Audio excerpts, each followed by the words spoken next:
Berikutnya mengenai yang ramai sekarang ini, lagi ngetren soal apa ini? Soal apa? Soal nasab apa nasib? Ini soal nasab ya. Masya Allah jadi trending ini. Saya terpaksa ikut bicara, tujuannya sebagai penengah dalam mengamalkan watawasau bil haqq watawasau bis sabr, saling berwasiat tentang kebenaran dan saling berwasiat tentang kesabaran. Yang kedua, wa ta'awanu 'alal birri wa taqwa wa la ta'awanu 'alal itsmi wal 'udwan. Bekerja samalah dalam perbuatan baik dan takwa, dan jangan tolong menolong di dalam kemaksiatan dan permusuhan. Jadi sedikit saya ceritakan kembali ya, apa yang mungkin semua udah lihat di media sosial, di podcast Bisikan Roma, udah lihat belum? Udah lihat? Jadi ketika selama ini tidak pernah kita dengar satu tesis yang membatalkan Ba'alwi sebagai zuriyah Nabi, kita semua kayaknya tenang-tenang aja. Tiba-tiba ada satu tesis yang mengatakan di bawah pendapat Haji Imaduddin Usman, yang mengatakan secara historis, secara sejarah, secara manuskrip dari abad ke-4, ke-5, ke-6, ke-7 sampai ke-8 tidak ada yang bernama Ubaidillah. Di mana Ubaidillah ini diklaim oleh kelompok Ba'alawi sebagai dzurriyyah Nabi, putra keempat dari Ahmad bin Isa. Sementara dalam manuskrip dari abad ke-4 sampai ke-8 yang diteliti oleh Kiai Haji Imaduddin, konon kata beliau tidak mendapatkan anak yang keempat itu, Ubaidillah. Yang ada cuma 3 putra beliau, yaitu Muhammad, Ali, dan Husain. Nah ini muncul di abad yang ke-9 nama Ubaidillah ini. Maka beliau menyimpulkan bahwa nama Ubaidillah sebagai dzurriyyah daripada Ba'alawi ini cangkokan. Itulah dimulainya begitu. Sampai sekarang ini tentunya belum tuntas ya. Maka saya teringat, saya tanya waktu podcast dengan beliau kemarin, kenapa? Apa awalnya Anda melakukan penelitian ini? Padahal beliau dulu yang membuat nasab tentang Ba'alawi ini. Lalu kata beliau, selama ini saya menyaksikan arogansi daripada oknum-oknum habaib yang jauh dari syariat.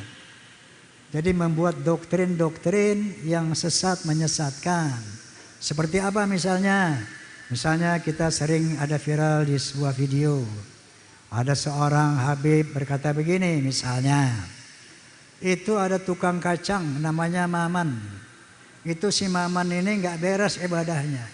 Tapi beliau ketika seorang habib, nggak perlu saya sebut namanya, Al-Maghfurullah, udah meninggal dunia soalnya. Kalau minta kacang dikasih, dianterin. Satu saat si Maman ini meninggal. Maka dikasih tahu sama Habib ini, Beb, Maman meninggal, baik nanti aku datang. Begitu Habib ini datang, dititipin surat di bawah lehernya, kata Habib ini. Ditulis sebuah surat, disimpan di bawah lehernya. Man, nanti kalau Munkar wa Nakir tanya, lo jangan jawab. Kasih aja nih surat, nanti lo masuk surga bi ghairi hisab. Ini kayak begini yang disebarkan. Menurut Ki Imad, banyak hal-hal seperti itu, yang khurafat seperti itu. Maka muncullah kecurigaan beliau. Maka beliau mulai meneliti. Nah tentunya ada sanggahan-sanggahan dan sebagainya. Nah sampai kepada tes DNA. Saya juga sudah podcast, barangkali antum sudah lihat podcast saya dengan Dr. Hugeng. Ya, beliau menyatakan bahwa menurut tes DNA bahwa yang namanya Ba'alawi mustahil sebagai keturunan Nabi.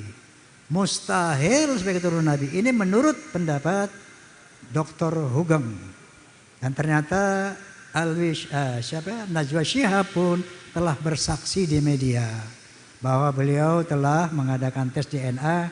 Ternyata haplogroup-nya 3,4% Arab dan sekian puluh persen lainnya ke India, ke Afrika dan sebagainya. Nah, oleh karena itu kita semua harap tenang dan tidak terprovokasi ya oleh konflik nasab ini. Karena nanti insya Allah atas kesepakatan Kiai Imad, Romel dan juga mungkin Rabithah Alawiyah juga akan saya undang Habib Taufik insya Allah Segaf akan saya undang untuk berbicara di podcast saya agar ada berita yang seimbang. Nanti insya Allah kita akan sepakati untuk duduk bersama dimediasi oleh pihak yang netral. Civitas Akademika misalnya. Nanti beliau akan memohon kepada universitas mana yang bersedia memediasi ini. Tentu dengan para ahli, profesor ahli dan sebagainya, ahli sejarah dan ahli genetika tentunya. Nanti mungkin di situ yang akan menentukan endingnya seperti apa. Namun apapun hasilnya nanti tetap jaga persaudaraan para muhibbin, gak usah berhenti mencintai Habib. Seperti sering saya katakan di podcast saya, itu yang namanya Habib Rizik Syihab, kemudian Habib Ali Kuitang, Habib ini, semua sahabat-sahabat saya. Masya Allah, dengan adanya ini terus terang saya merasa sedih. Tapi apa buat? Hal ini harus dikelirkan, dijelaskan. Ya, jadi walaupun nanti hasilnya mereka bukan turunan Nabi, tetap kita akan jaga persahabatan itu. Kenapa? Karena di akhirat nanti bukan dari nasab inilah ukuran keselamatan seseorang. Karena Allah Subhanahu wa taala berfirman, "Inna akramakum indallahi atqakum." Sesungguhnya ketinggian derajatmu di sisi Allah takwamu, bukan nasabmu. Yarfa'illahu alladhina amanu minkum walladhina utul ilma darajat. Allah akan mengangkat derajat orang yang berilmu, pengetahuan dan beriman di atas orang-orang yang tidak berilmu dan tidak beriman. Jadi ukuran kemuliaan di sisi Allah adalah iman, takwa dan ilmu, bukan dari nasab.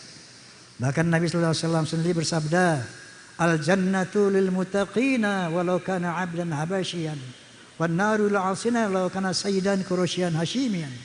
Surga itu untuk orang-orang yang bertakwa walaupun dia budak dari bangsa Habsyi, dan neraka itu untuk orang-orang ahli maksiat walaupun dia sayyid Quraisy Bani Hashim. Wa qala Nabi sallallahu alaihi wasallam aidan, "Walau ana Fatimah binti Muhammadin saraqat laqata'tu yadaha." Seandainya Fatimah binti Muhammad, anak kandungnya sendiri mencuri, aku akan potong tangannya.